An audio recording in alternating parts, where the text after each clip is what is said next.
Hello students, मैं सुषमा शर्मा बीजी Mishra school से class 10th में सामाजिक विज्ञान में चैप्टर नंबर 8 पढ़ा रही थी, प्राकृतिक संसाधन।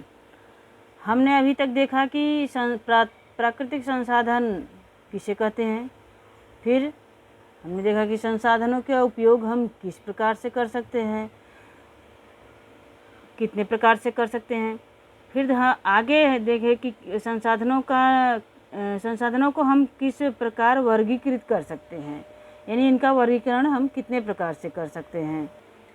फिर अब हम देखेंगे कि संसाधनों का आयोजन एवं संरक्षण।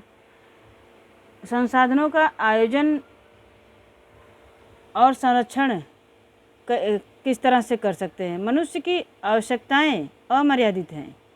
अमर्यादित यानी इसकी कोई मर्यादा नहीं है कि एक आवश्यकता पूरी होती है, दूसरी शुरू होती है, फिर वो पूरी होती है और अगली शुरू होती है। जबकि प्राकृतिक संसाधन मर्यादित है, यानी निश्चित है, सीमित है।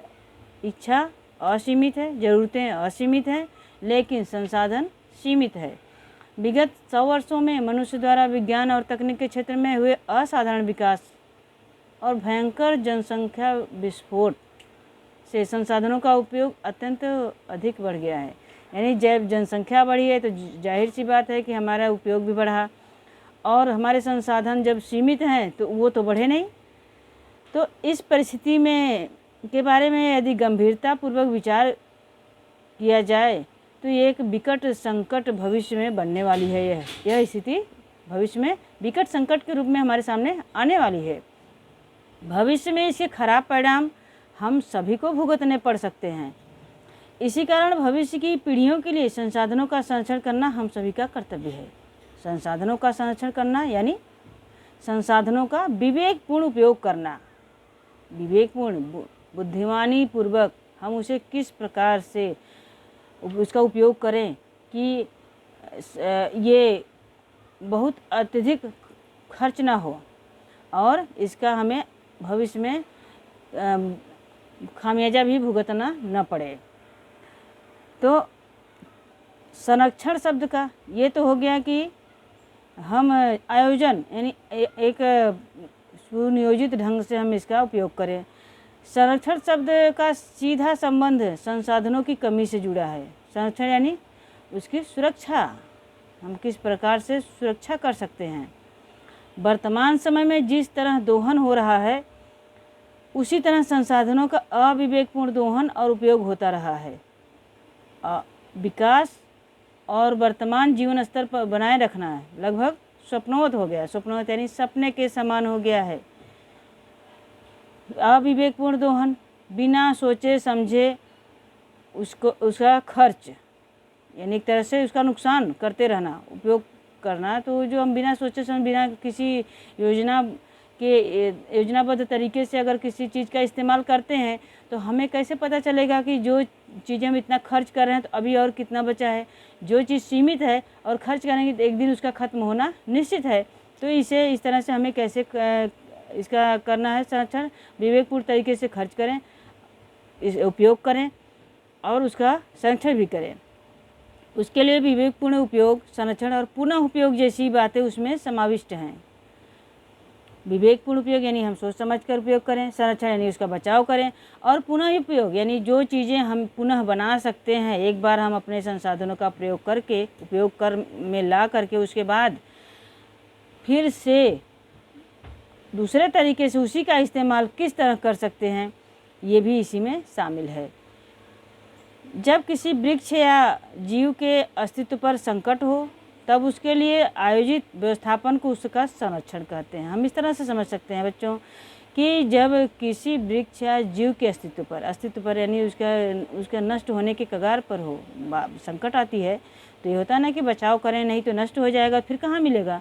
तो इस तरह से एक आयोजित विचारपूर्वक व्यवस्था करें तो वही संरक्षण उसे कहते हैं। संसाधन के आयोजन और संरक्षण के लिए आवश्यक तथ्यों को हम इस तरह से विस्तार पूर्वक समझ सकते हैं। सबसे पहले किसी एक प्रदेश या देश को एक इकाई मानकर उसके द्वारा उपयोग में लिए गए अब तक बिन उपयोगी और संभावित संसाधनों की उपलब्धि एवं विशेषता के बारे में जानकारी प्राप्त करना।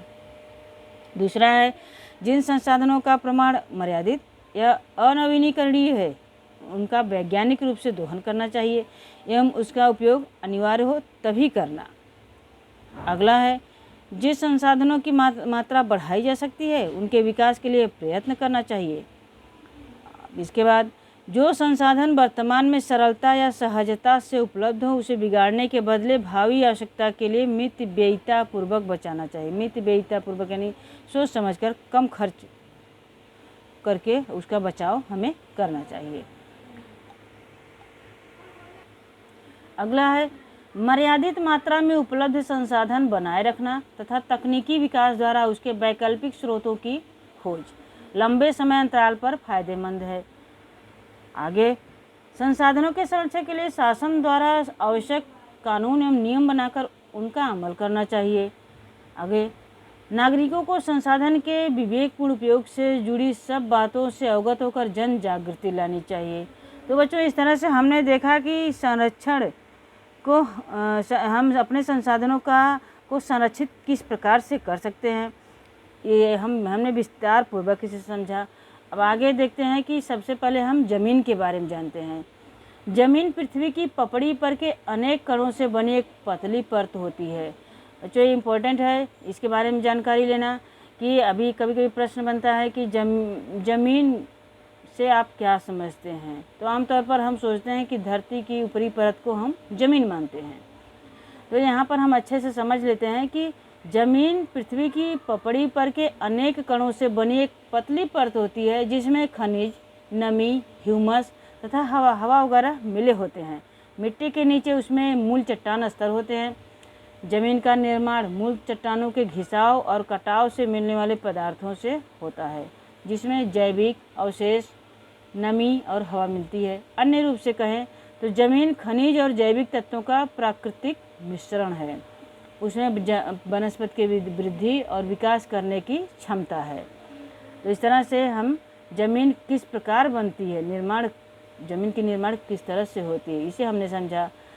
अब हम देखते हैं कि ज़मीन को और अच्छे तरीके से कैसे समझ सकते हैं, ज़मीन किसे कहते हैं। जैसे हमने बताया कि एक प्रश्न बनता है, तो पृथ्वी की पपड़ी की सबसे ऊपरी सतह या स्तर जिसे हम ज़मीन कहते हैं, जिसमें वनस्पति की वृद्धि और विकास के लिए आवश्यक खनिज द्रव्य और जैविक द्रव्य होते हैं, जबकि उसका अनुपात सभी ज़मीन में एक समान नहीं होता है। इस तरह जमीन अर्थात सेंद्रीय पदार्थ युक्त मूल चट्टान और वनस्पति द्रव्यों के मिश्रण से बने असंगठित पदार्थों की पपड़ी या स्तर, यानी आपका ये इतना कंप्लीट आंसर आप ये याद रखोगे कि जमीन यानी हम हर धरती की ऊपरी परत को जमीन नहीं मान सकते, एक समान नहीं होता, क्योंकि जमीन तो होती है लेकिन वो एक समान नहीं होता है, क्योंकि उपजाऊ होता है, कंकरीली होती है, अनेक तरह की ज़मीन होती है।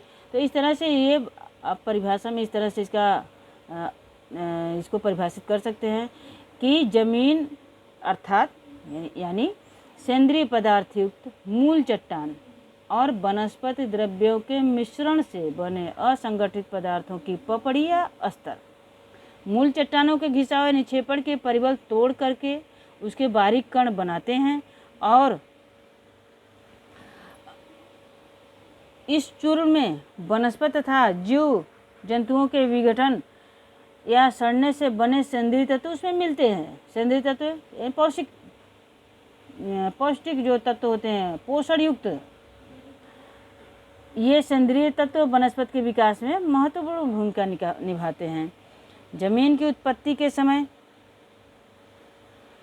अंतराल के संबंध में उस समय की जलवायु का प्रभाव इतना महत्वपूर्ण एवं व्यापक है कि उस जलवायुनीय प्रदेश में विभिन्न प्रकार की चट्टानों से बनने वाली जमीन लंबे समय अंतराल में भी एक ही प्रकार की होती है, अर्थात एक ही प्रकार की मूल चट्टानों से अलग अलग जलवायुवीय समयांतराल में बनने वाली ज़मीन अलग अलग प्रकार की होती है। यानी इस तरह से आप समझ सकते हैं कि एक ही चट्टान से बनी हुई चीज़ें हैं वो ज़मीन का, लेकिन वो जब अलग अलग जलवायु के हिसाब से है और समय के साथ वो बना है तो ज़मीन का प्रभाव भी अलग अलग तरीके से वो उस जलवायु के हिसाब से वो बन जाती है। ज़मीन का प्रकार, उसके रंग, जलवायु, मातृ चट्टान, कण रचना एवं उपजाऊपन जैसे तथ्यों को ध्यान में रखकर किया जाता है। तो रंग यानी हम मिट्टी के रंग को देखकर समझते हैं। जलवायु यानी वहाँ का जलवायु कैसा है। मातृ चट्टान यानी किस चट्टान से वो उपजी है, बनी है। कण रचना, वो ज़मीन की जो कण होते हैं तो वो किस प्रकार की है।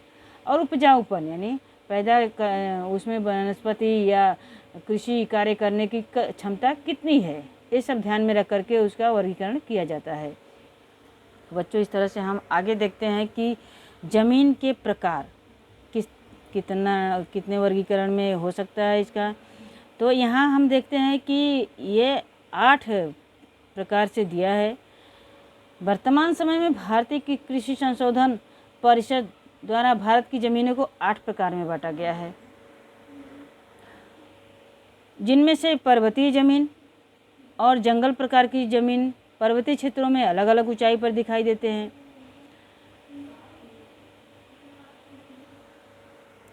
तो बच्चों, यहाँ हम देख पा रहे हैं कि ज़मीन के जो 8 प्रकार से बांटा गया ज़मीन को, वो कौन कौन सी है। सबसे पहला है काप की मिट्टी, दूसरा है लाल ज़मीन, तीसरा काली ज़मीन, चौथा लेटेराइट ज़मीन, पांचवां रेगिस्तानी प्रकार की ज़मीन, छठा पर्वतीय ज़मीन, सातवां जंगल प्रकार की ज़मीन, आठवां है दलदली या पीट प्रकार की ज़मीन। सबसे पहले हम इसके बारे में विस्तार से जानते हैं, काप की ज़मीन के बारे में। तो बच्चों, हम इसे ज़मीन के प्रकार के बारे में हम अगले वीडियो में विस्तार पूर्वक जानेंगे। आपका ये वीडियो यहाँ पर समाप्त, और आशा करती हूँ मैं कि ये तुम सबको अच्छा लगेगा और समझ में भी आएगा। धन्यवाद।